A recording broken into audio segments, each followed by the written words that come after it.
Estamos aqui em mais um programa do Centro de Negócios RJ+, da Associação Comercial do Rio de Janeiro. E hoje a gente vai falar, talvez, de um tema que motiva, que incentiva o crescimento e o desenvolvimento do nosso estado, do Rio de Janeiro e do Brasil, que é o financiamento, a inovação. Então fica com a gente que vai ser bacana.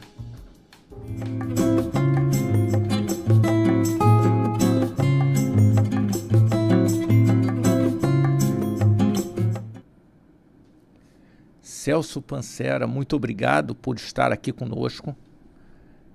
Celso, conta pra gente, primeiro, quem é o Celso Pancera? Como é que o Celso chegou a esse nível de conhecimento, que é bastante extenso, e o Celso que hoje lidera como presidente da FINEP o incentivo à inovação. Sem inovação a gente para, né, Celso?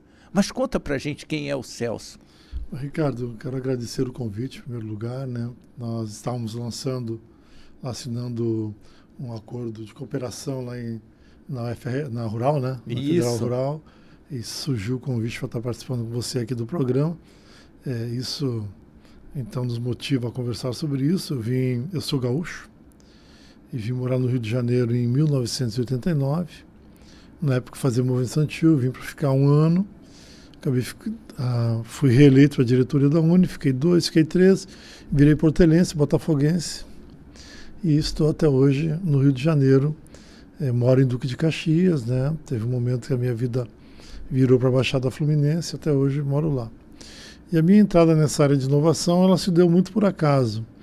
Em 2001 eu conheci o projeto dos telecentros que a Marta Suplicy montou nas periferias de São Paulo. Naquele tempo a internet era muito cara. Não tinha esse negócio de telefônico, internet, né? Era linha de escada, ou então tinha alguns serviços oferecidos aqui no Rio de Janeiro, era a Velox, antiga Velox, né? E era muito caro. E eu com alguns amigos, escrevemos um projeto, na FINEP inclusive, para instalar telecentros em comunidades da Baixada Fluminense. Conseguimos depois apoio, notadamente do ex-deputado Alexandre Cardoso, que ajudou a gente na aprovação, destinação de emenda. Instalamos 28 telecentros, né, em Duque de Caxias, Belfor Roxo, São João de Meriti e Magé. E isso foi nos dando colocando o meu grupo de atuadores lá na área social lá da Baixada, nesse caminho da formação de conhecimento novo, né? Esse novo conhecimento que a internet propôs. Depois eu recebi o convite para ser presidente da FAITEC. Fui presidente da FAITEC durante um bocado de tempo, fiquei na FAITEC de 2007 a 2014, os governos do Sérgio Cabral. E aí me elegi deputado, fui convidado pelo presidente Dilma para ser ministro de Ciência e Tecnologia. E aí isso aí foi um caminho sem volta, né? E estamos até hoje atuando nessa área, e agora veio o convite maravilhoso de ser presidente da FINEP, que é uma continuidade desse caminho aí, trabalhar na inovação e no fomento à ciência. Extraordinário, porque a inovação encanta, né?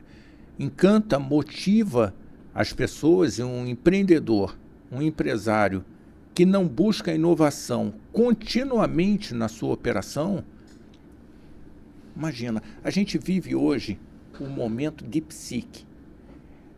E aí, esses dias eu estava conversando com um amigo, falei, puxa, não existe nada mais arriscado do que a tecnologia.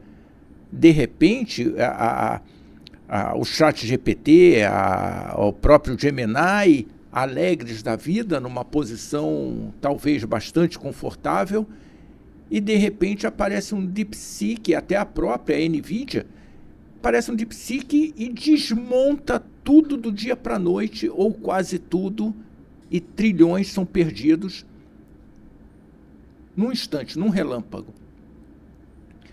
Se a NVIDIA não tiver ali na inovação buscando continuamente, ela realmente fica derrubada. De repente, o próprio ChatGPT, o Gemini e tantos outros, a Tesla, seja a indústria que for,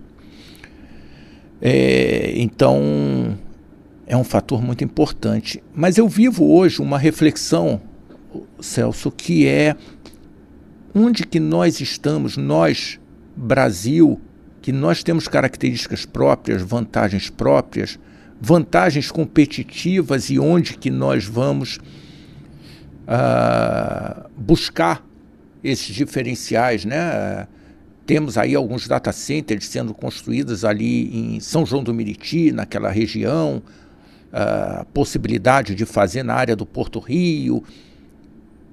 Quais são, para onde a nossa inovação tem caminhado? Porque é meio que independente, né?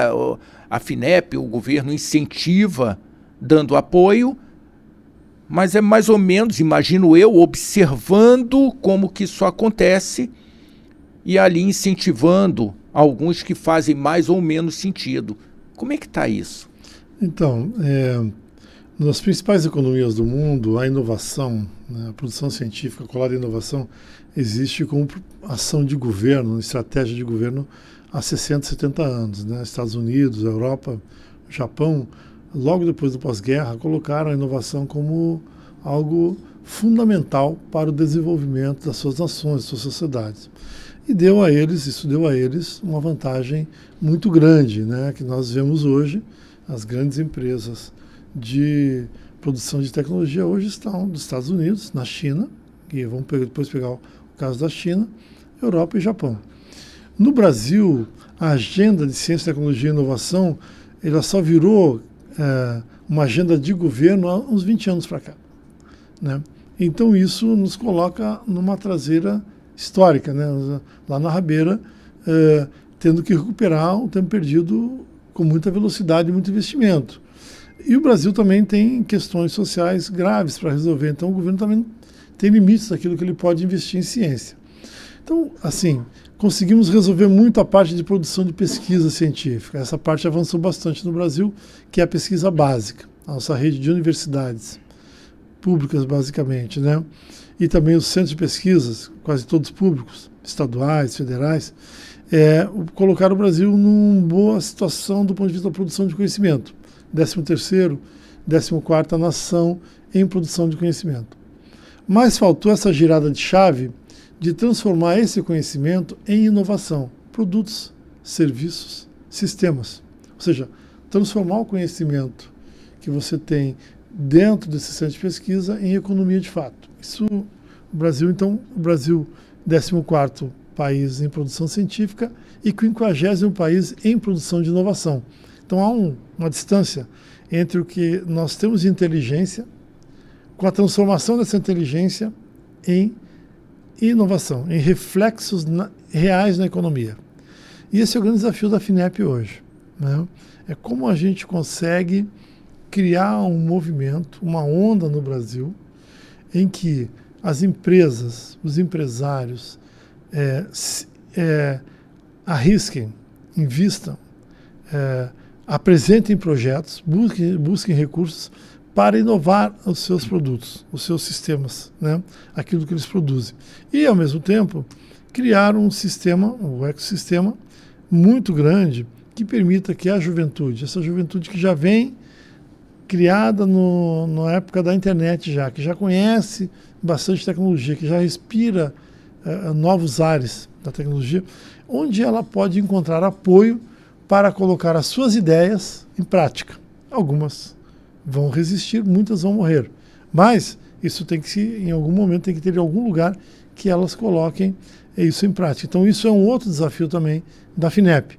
É como a gente fomenta um ecossistema, um sistema, um mercado, uma economia de startups no Brasil. Essas empresas que surgem com ideias e que de repente dão certo ou errada, mas que fazem a diferença ali na frente, como a DeepSeek, né? Uhum. Que surgiu de repente e mostrou que é possível produzir inteligência artificial de uma forma mais simples e mais barata. Com muito pouco dinheiro comparado Isso. Aos 100 milhões de dólares, o cara com 5. Então esse é o grande desafio. Uma é o empresário se sentir com disposição para ir para o combate, para a inovação, e os jovens que têm boas ideias e já se criaram nesse ambiente novo, com uma rede de universidades públicas disponível, com produção de conhecimento, com acesso à internet, com um volume de informações enorme que eles recebem permanentemente, como dar a eles a possibilidade de que eles encontrem um ambiente e possibilidades de financiar as suas ideias e colocá-las em prática, e aí o Vale da Morte. Sobrevivem algumas e morrem muitas, mas é assim mesmo que funciona. O jogo é esse. E esse jogo não é o jogo do Brasil, é o jogo do mundo. Acontece dessa forma. Muitos criam produtos e, de repente, o produto, naquele momento, ou está muito avançado, que Tesla o diga, ou está muito avançado para aquele momento da economia, ou está um pouco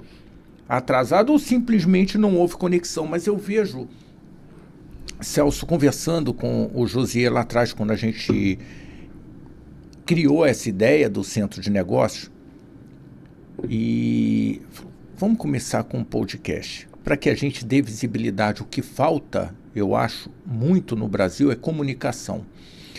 E comunicar as coisas claras, como elas realmente acontecem. Então a gente traz o empresário para cá, o C-level das organizações, para contar, olha, dá para você entrar no Mercado Livre, por exemplo, e ter até 30% de desconto na sua conta de energia.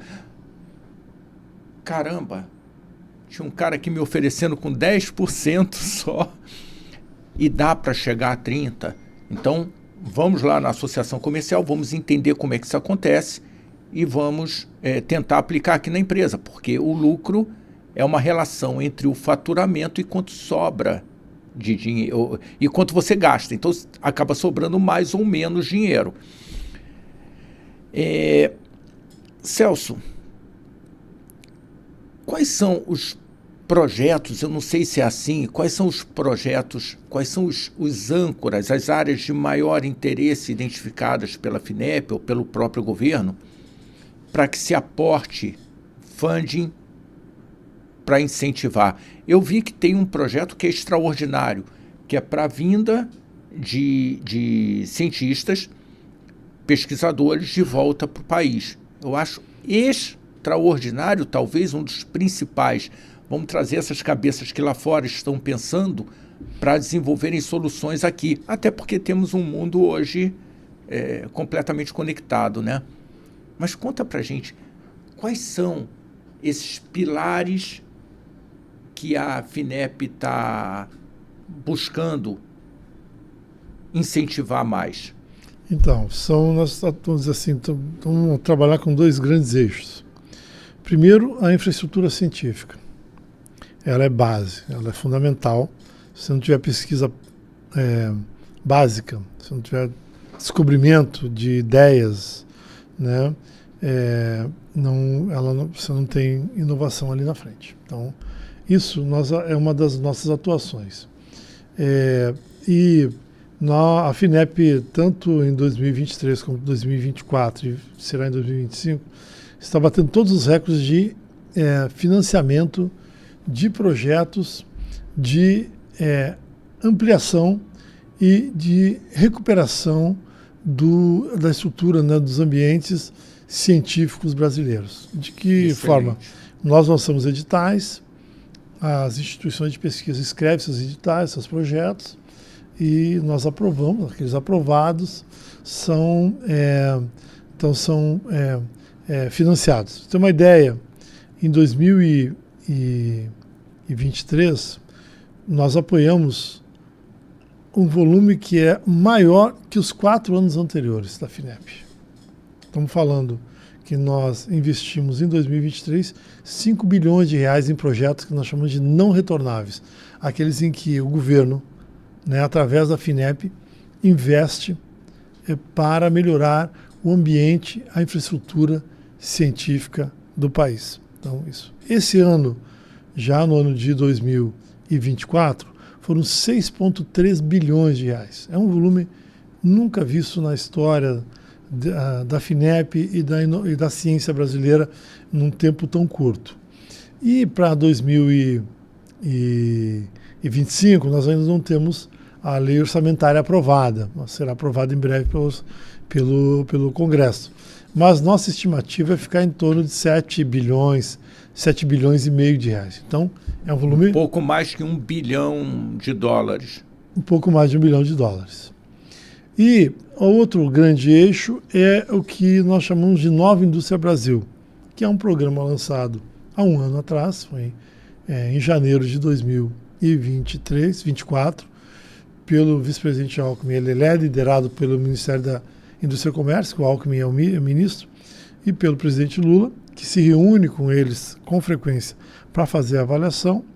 Esse projeto ele se propõe a neoindustrializar o Brasil.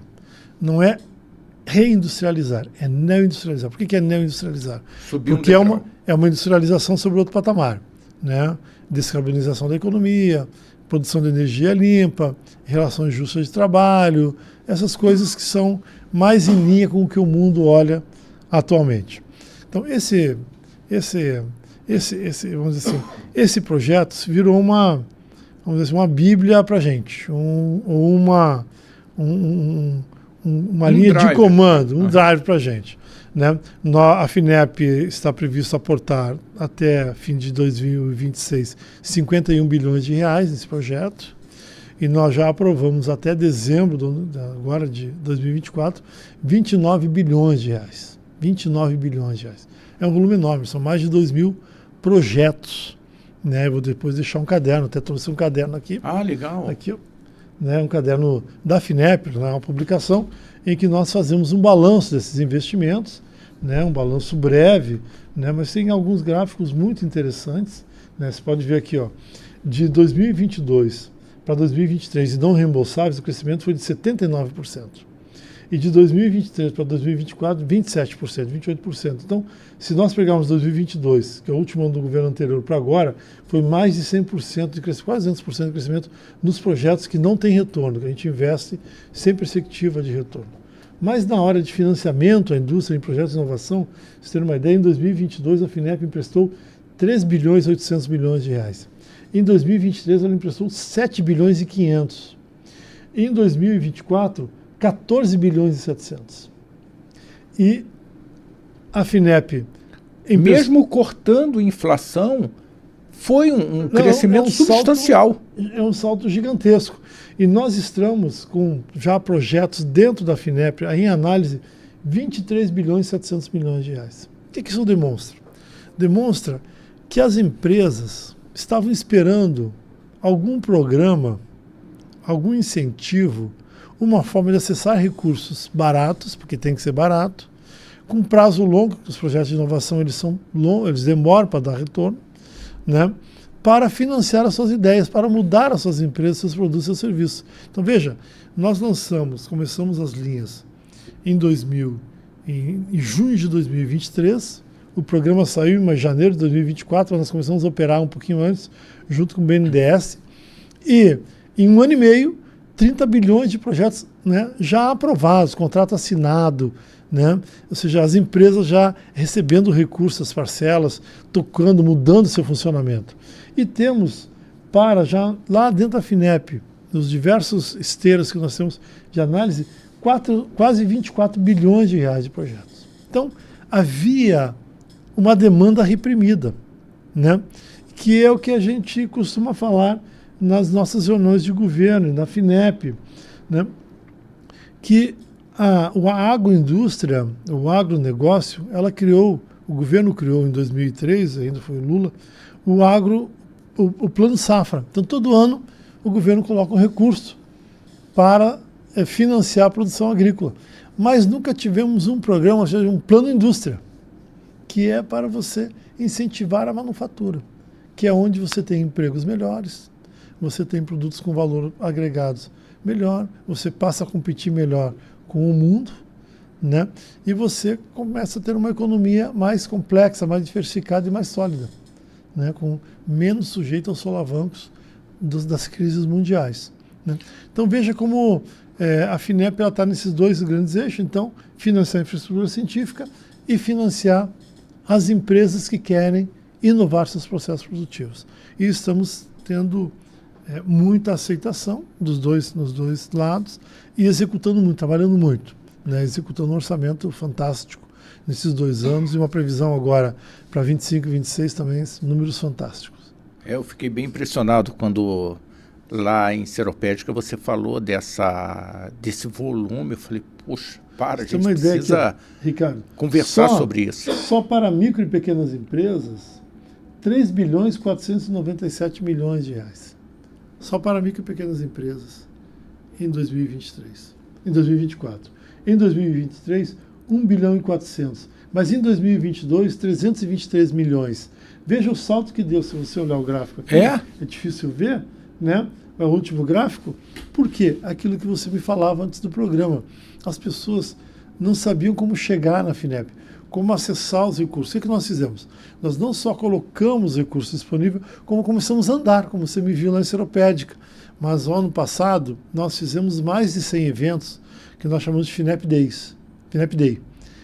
A gente leva as equipes da FINEP para o estado todo, reúne nos centros empresariais os técnicos das empresas. Começamos com uma palestra sobre o que é a FINEP e depois os nossos técnicos passam a ensinar como acessar as linhas de financiamento da FINEP, né? Então veja que bastou a gente fazer essa ação incisiva, né?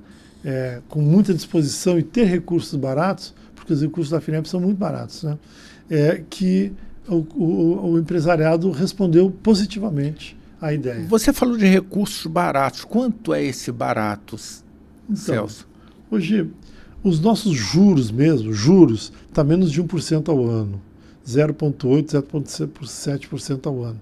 Que foi uma mudança que nós sugerimos ao presidente Lula aí na transição de governo. Ele acatou, mudou a lei que aplica os juros na FINEP. Aí você tem que botar aí seguro, taxa de administração, um monte de coisa. Então o recurso chega para o empresário, dependendo do tipo de projeto, tamanho do projeto, entre 4% ao ano e 6% ao ano.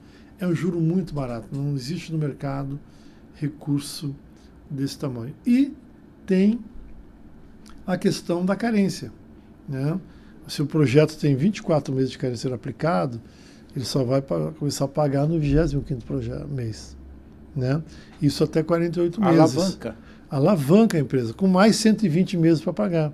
Então, vale a pena alguém que tem uma ideia boa, quer mudar sua produção, quer produzir mais, quer produzir melhor, né? Apresentar o projeto para a FINEP, porque ele vai receber um recurso mais barato, um recurso bem barato. Ele vai ter que, obviamente, aplicar naquele projeto, não é um dinheiro que ele vai gastar da forma que ele quer. É monitorado, evidente. Claro, mas ele vai mudar a história da empresa. Sabe que a gente fica pensando, e muitas vezes, no liberalismo, falando, olha, a gente precisa de menos Estado. Sim, a gente precisa, e é um trabalho que eu vejo que o ministro da Economia tem feito, de buscar redução de custos e tudo, para tornar a gestão mais eficiente. Mas, por outro lado, a gente precisa de mais Estado para fomentar, nessa linha do que a FINEP faz, na gestão desses recursos que são comuns de todos os cidadãos, para novamente empurrar a economia. Essa é uma ação que é o Estado que precisa fazer, que dificilmente vai ser a empresa que vai conseguir a escala de crescimento com um dinheiro desse, incentivado de uma forma dessa. Mas eu te pergunto o seguinte, há 216 anos, a Associação Comercial do Rio de Janeiro, ela foi criada para que os negócios, segundo a Carta de D. João, que os comerciantes pudessem tratar os seus assuntos próprios, que era o que tinha no Brasil naquele momento da chegada da família aqui no Brasil. Era o comércio que estava ali onde hoje é a Casa França Brasil, que era a nossa alfândega. Na verdade, era uma praça ali antes, que era a Praça do Comércio. Se a gente entender que a base da nossa economia é o serviço e o comércio, a indústria é fundamental, que está muito bem resolvida hoje dentro desse modelo. Existe alguma linha para financiamento para o comércio, para a prestação de serviço, mesmo para soluções inovadoras no serviço? Existe alguma coisa assim, Celso? Existe, mas eu queria voltar. Eu estou vendo aqui esse teu telefone. Uhum. Né? O telefone, o iPhone, quando o Steve Jobs criou o iPhone, ele pegou 13 tecnologias financiadas com direitos públicos, com dinheiro público, Excelente. E colocou no único lugar. A gente vê a marca Jeep, né? Tem Jeep por aí. Aquele Jeep da Segunda Guerra Mundial, eternizado nos filmes, foi uma encomenda da defesa americana e que a empresa Jeep ganhou. Então, dinheiro público financiou o Jeep, né? Esse foguete Starlink que está subindo aí, que o Steve Jobs, ou que o Elon Musk está construindo, aquele foguete é financiado com dinheiro da NASA, dinheiro público. Ele está criando um superproduto, será dono do produto e vai vender para a NASA o produto. Mas o financiamento daquele, quase todo o financiamento, é recursos públicos. A indústria farmacêutica americana, a base daquilo que elas descobrem, dos novos remédios, as novas proteínas, enfim, é basicamente financiamento público. Se tem uma doença, tem que achar um remédio, uma solução, lança o desafio, a indústria farmacêutica apresenta suas propostas, o governo americano financia, não só financia a pesquisa, como ele garante a compra. Isso é no mundo todo, é assim. Aqui no Brasil, nós estamos fazendo esse debate agora muito solidamente, que o Brasil tem que aprender a usar os recursos que ele já gasta para prestar serviço à população para financiar a inovação. Né? Esse avião KC-390, que é da Embraer, é uma encomenda tecnológica. Eu ajudei, eu participei muito desse processo. É financiado com o dinheiro da FAB, que é dinheiro do orçamento da União. Né? A vacina da Fiocruz, essa que salvou milhões de vidas durante a da AstraZeneca, a Fiocruz ajudou a financiar a pesquisa lá em Cambridge, com a AstraZeneca, empresa. Uhum. Hoje em dia, a Fiocruz tem o direito de vender o produto no Brasil.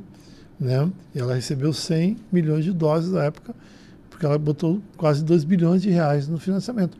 Mas as grandes descobertas, na base está o financiamento público. Isso, primeiro, falando isso. Para o pessoal do comércio. Então, é relativo a essa história do menos Estado. A gente precisa analisar onde demais, menos Estado. É um discurso fácil demais que não explica tudo. Destrinchar isso aí. Precisamos dar um passo. É essa a nossa missão de fazer essa comunicação, sabe, Celso?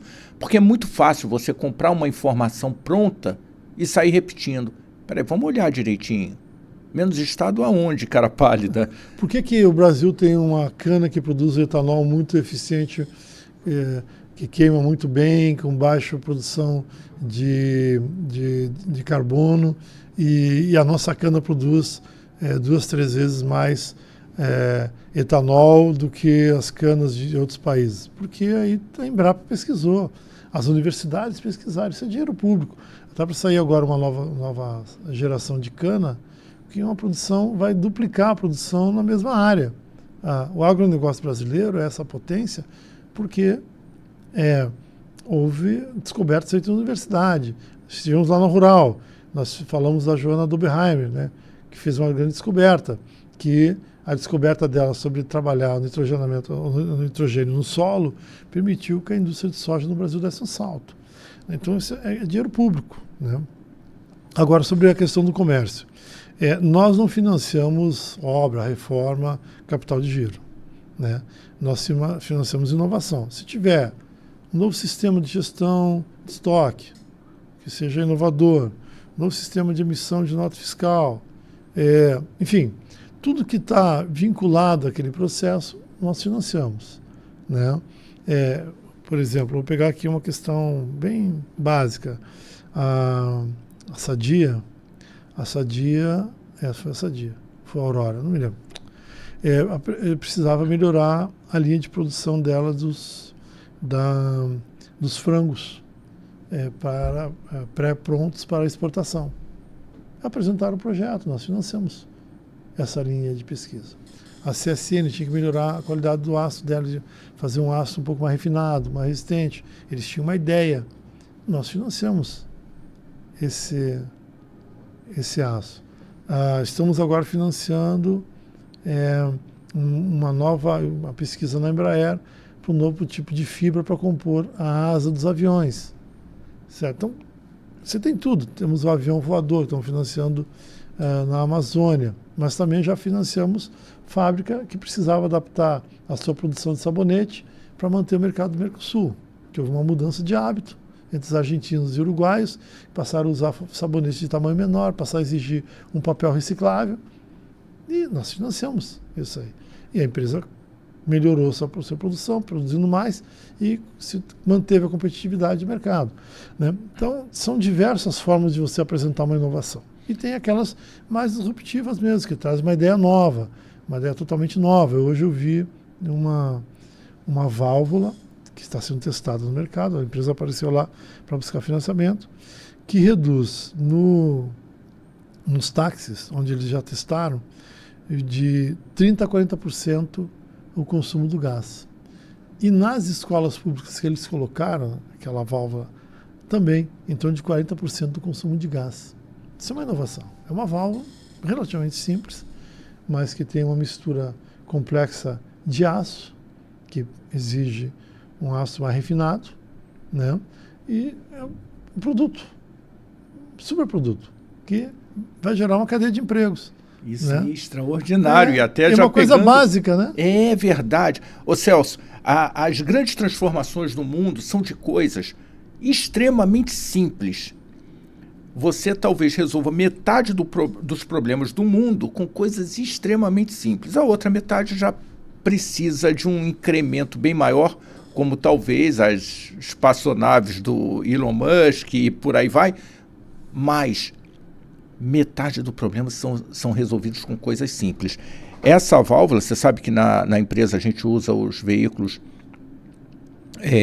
convertidos para gás. O Rio de Janeiro produz 80% do gás.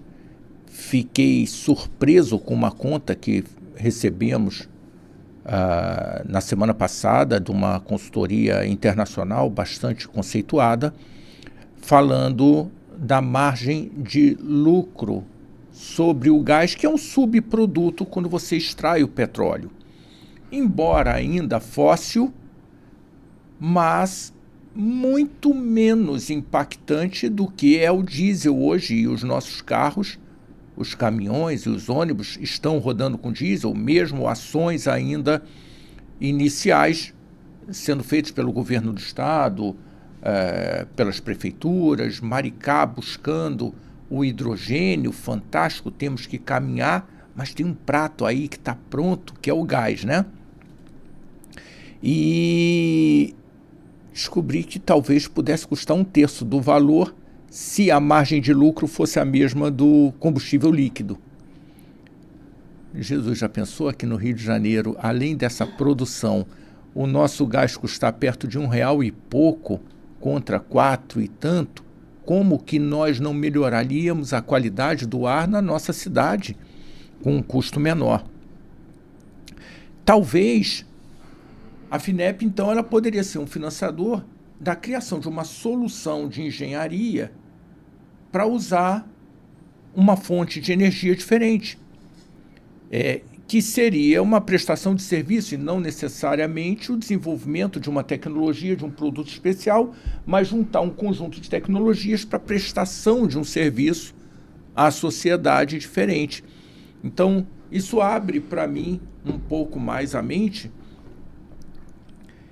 E eu gostei muito dessa maratona que você falou, da FINEP ir com especialistas, e já dou uma espetada aqui de repente, a gente fazer uma rodada aqui na associação comercial e te perguntar também como é que nós podemos somar nesse processo como entidade que estamos aí há, vamos falar séculos, né? 216 anos, mas buscando incentivar o desenvolvimento. Como é que a gente pode somar e dar os braços à FINEP, até o próprio governo, para que a gente impulsione melhor, para que haja uma comunicação mais fluida?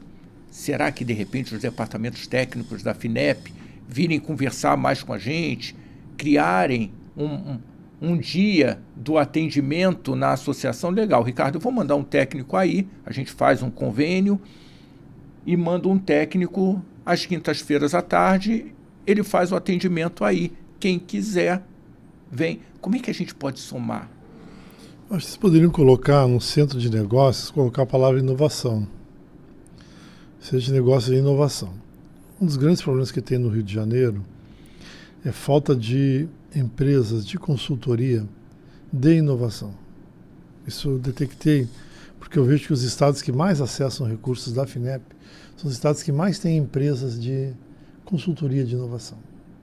São Paulo, Rio Grande do Sul, Santa Catarina, Paraná, porque são projetos complexos, não é fácil estruturar um projeto desse tipo. E eu tenho falado, tem umas coisas que nós estamos fazendo um esforço muito grande, Ricardo, para que o Nordeste, o Norte e o Centro-Oeste acessem mais. Você depois vai ver os números, eles acessam um pouco nossos números, os nossos recursos. Porque falta essa massa crítica para estruturar projeto. Então, acho que se vocês, no Centro de Negócios, colocassem a palavra inovação, trabalhar com inovação, eu acho que isso ajudaria bastante a FINEP. E a FINEP ajudaria vocês, por exemplo. Podemos marcar um FINEP Day. Não sei se eu teria alguém toda semana para vir para cá, mas poderíamos ter uma linha e acumula X empresas, vem aqui e ensina. Né? Acho que dá para fazer um acordo, por exemplo, com a AGRIO, que a AGRIO ela é credenciada da FINEP. Financiamentos para a empresa até 15 milhões de reais, pode ir direto na AGRIO e pegar, não precisa vir ir na FINEP. Né? Então, de repente, a gente sentar com a AGRIO, fazer algum trabalho conjunto com eles e montarmos alguma dinâmica aí de trabalho que facilite aos associados de vocês, as empresas que quiserem, ter acesso às informações para estruturar projetos e acessar nossos recursos. Que tem também subvenção à empresa. Tá? O ano passado, nós aprovamos mais de 900 milhões de reais de subvenção a empresas, que a empresa apresenta um projeto que é tão inovador que tem risco de não dar certo. Aí nós financiamos, aí nós bancamos o projeto, a gente não pega o dinheiro de volta. Nós entram no risco. Entram no risco. Nós entramos no risco. Esse 2023, nós gastamos em torno de 900 milhões de reais só em projetos desse tipo. Né? Bancando o risco da empresa. A empresa entra com uma parte, obviamente, ela entra muitas vezes com pesquisador, com engenheiro, né? Com a energia, com a água, com o local do laboratório, enfim. E nós entramos com a parte maior do recurso. Qual é o time, Celso? Eu fico pensando, eu estive aqui conversando com o Sávio Neves, que ganhou a licitação de fazer o transporte aquaviário nas lagoas de Jacarepaguá. Extraordinária solução, como morador da Barra da Tijuca, quase que desde sempre. Vai aliviar ali a Avenida das Américas, vai aliviar Ayrton Senna, assim espero, com um custo baixíssimo. E aí conversei com ele falou, Ricardo, estou pronto para fazer uma coisa extremamente adequada ambientalmente. E aí a gente falou, bom, então por que ao invés do barco ser a diesel, como a grandíssima maioria, né? Por que não a gás? Ele, poxa, me mostra. O Sávio engenheiro é um cara fantástico, além de ser amigo, é um cara fantástico. Como? E vi que tinha um incentivo até ano passado da FINEP para a busca de combustíveis renováveis para embarcações. Isso abre novamente Esse ano abre novamente. Em Angra... Aquele edital foi um edital voltado para embarcações, para grandes embarcações, né? Que nós lançamos, não é isso? Produção de combustível, não é isso? Foi. Mas nós temos linha para empresas de valor menor para financiar soluções de baixo impacto de carbono. Ou descarbonização, como queira. Isso está aberto. Está aberto. Apresenta o projeto, obviamente demora até analisar. Era isso que eu ia perguntar, que time isso acontece? É difícil dizer, depende muito da complexidade do projeto. 180 dias, alguma coisa assim. Tá. Entendeu? Não. Mas esse ano, se você tem uma ideia, ele sai, nós apresentamos, nós aprovamos. Eu sei que eu estava olhando mais de 900 milhões de reais em projetos desse tipo. Muitos projetos. E eu já vi que segunda-feira, na pauta da reunião de diretoria, tem mais uns 5 ou 6 projetos. Então, constantemente, nós temos os comitês científicos, né? Tanto de servidores técnicos da FINEP, analistas da FINEP, como aqueles que a gente contrata ou que fazem pro bono, né? Das diversas áreas, a gente cria os comitês, eles avaliam os projetos, pontuam, tem tabelas de pontuação, e aí, a partir de uma pontuação X, vai para o comitê que analisa com os superintendentes da FINEP. Passou nesse comitê, vai para a diretoria. Então tem um conjunto de passos para garantir que o projeto de fato é analisado, tem uma chance grande de dar certo. E até porque é um dinheiro público, né? Então tem que ter responsabilidade. Então você tem uma primeira olhada de técnicos externos, né? Depois consultores que chamam, depois vão para os nossos analistas, aí vão para os comitês e depois a diretoria da FINEP. Né? Então eles tem todo esse trâmite, né? E obviamente a maioria dos projetos não são aprovados, porque muitas vezes a ideia é boa, mas é mal estruturada, né? Então pode reapresentar. Ele vai olhar onde o projeto está fragilizado, onde ele não foi aprovado, você tem uma pontuação. Então olha ali, por que eu tirei um 2 aqui, nesse item? Qual o problema? Aí você vai olhar a crítica ali, aqui porque faltou essa informação, está muito frágil, porque a gente chama técnicos que conhece, vamos trabalhar com oxigênio, vamos trabalhar com queima de hidrogênio, vamos trabalhar com energia solar, vamos trabalhar com qualquer reação química. Nós vamos ter um técnico de alguma universidade que vai olhar aquilo ali para a gente e vai dizer, isso é possível, isso não é possível. Isso tem lógica, isso pode funcionar, isso não pode funcionar. E aí vai formando a pontuação e a partir de um determinado ponto, ele é aprovado e ele passa aos comitês internos da FINEP, né? E depois aquela questão, documentação, se a empresa é idônea, se ela existe, isso tudo, né? A olhar o histórico dos sócios, dos pesquisadores, de quem está engajado no processo, que é normal, dinheiro público. E ao final a gente assina o contrato e com felicidade libera, mas são volumes muito grandes, e esse ano nós com certeza faremos mais de R$1 bilhão de projetos desse tipo. Que ótimo, que ótimo, que ótimo. E essa proximidade eu acho que é muito importante. Sabe, Celso, nós temos aqui na associação, eu estava até batendo papo com o Fernando Pellegrino, que é um extraordinário cara, e está lá hoje com vocês, né? Nós temos pessoas muito capacitadas aqui. A associação comercial, de uma forma geral, são pessoas que colaboram de forma pro bono, são empresários que estão aqui pro bono, quer dizer, sem remuneração por isso, pensando evidentemente que a partir do momento que num conjunto se unem em prol do desenvolvimento, o negócio dele também vai ter um resultado diferente, um desempenho diferente.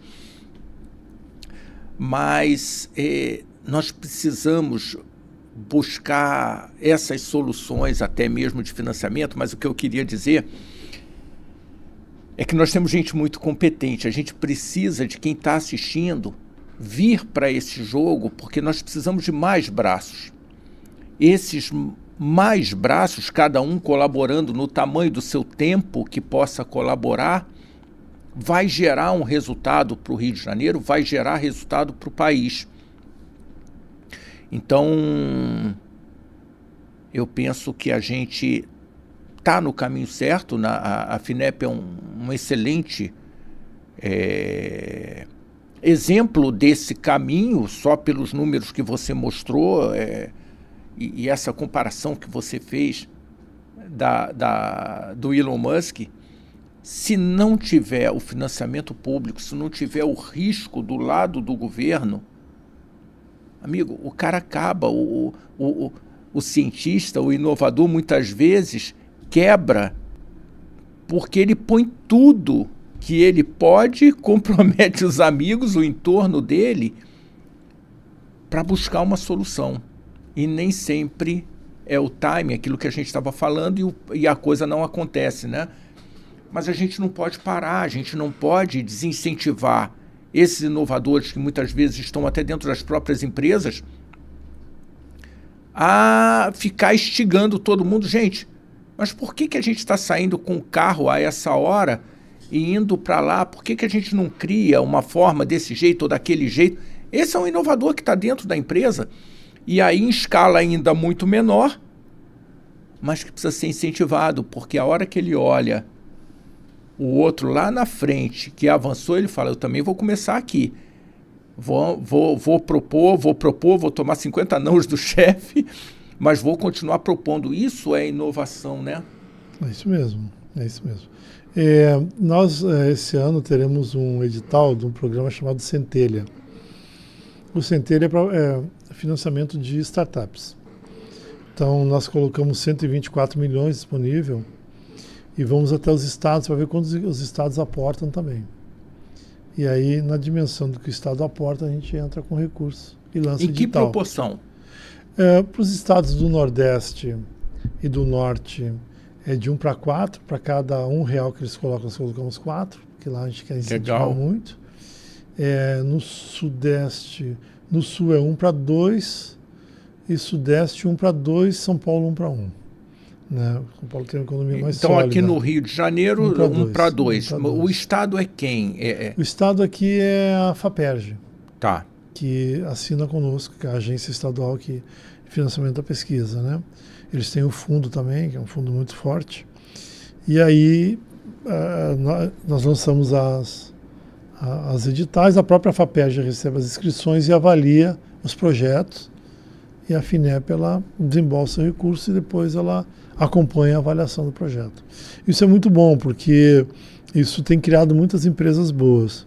E nós temos uma segunda linha de projeto chamado Tecnova, que já são para empresas que estão semi-maduras, que precisam de um volume um pouquinho maior de recursos, que já saíram da idade do Centelha, já estão com certo tamanho também. Temos esse programa também que a gente faz junto com os estados. Nós aportamos o recurso, os estados dizem quando vão aportar e a gente complementa, o estado complementa a gente. E aí é para empresas um pouco mais estruturadas, que já estão funcionando. Isso também é recurso não reembolsável. A gente investe e não pede retorno, a gente apenas acompanha o desenvolvimento e cobra a prestação de contas. Né? Exatamente para incentivar que essa juventude que tem boas ideias, muitas vezes dentro das universidades e tal, que isso se transforme em alguma coisa com impacto na economia. Como você falou, numa solução muitas vezes muito simples para um programa complexo. E muitas vezes é uma solução complexa para um programa complexo. Mas geralmente as soluções são simples. Geralmente, a boa parte delas são simples, precisa de ação, né, Celso? Isso aí. Bom, eu acho que estamos então num caminho bastante promissor, dentro das características do Brasil, né? Você sabe, a gente estava batendo um papinho antes sobre a área ali de Itaguaí, né? Vimos aí a discussão nas últimas semanas, principalmente, se acirrar com relação a essa ferrovia que vem lá do Espírito Santo, conectando, e de repente essa ferrovia cruzar, já fizemos uma discussão aqui com especialistas, cruzar realmente o Rio de Janeiro, mais do que conectar o Açu ao Espírito Santo, mas chegar até o Rio de Janeiro, porque chegando no Rio de Janeiro você tem condições diferentes, e ali um porto. Você sabe que